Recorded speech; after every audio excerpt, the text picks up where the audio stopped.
అనంత్ రాధిక జంట New York times most stylish లిస్ట్లో చోటు సంపాదించుకొని మోస్ట్ స్టైలిష్ పీపుల్ ఆఫ్ 2024 జాబితాలో అనంత్ రాధిక అత్యంత స్టైలిష్ వ్యక్తుల్లో ఒకరిగా చోటు సంపాదించుకున్నట్లుగా న్యూయార్క్ టైమ్స్ వెల్లడించింది. వివాహ సమయంలో వారు ధరించిన దుస్తులు, నగలు, అత్యంత వైభవంగా జరిగిన వారి వివాహ కార్యక్రమాలు మొదలైన విషయాలను పరిగణలోకి తీసుకున్నట్లు వెల్లడించింది.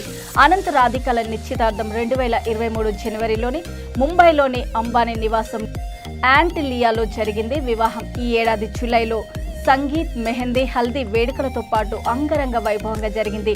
దీనికి ముంబైలోని జియో వరల్డ్ సెంటర్ వేదికైంది. వారి పెళ్లికి దేశ విదేశాల నుంచి ప్రముఖ నటీనటులు, ప్రపంచవ్యాప్తంగా పేరు ప్రఖ్యాతులు పొందిన సెలబ్రిటీలు, ప్రపంచ దేశాల నేతలు, రాజకీయ నేతలు, పారిశ్రామికవేత్తలు అతిథులుగా వచ్చారు. 3 రోజుల పాటు జరిగిన ప్రీ వెడ్డింగ్ వేడుకల్లో వీరిరువురు పలు విలువైన ఫ్యాషన్ దుస్తుల్లో మెరిశారు.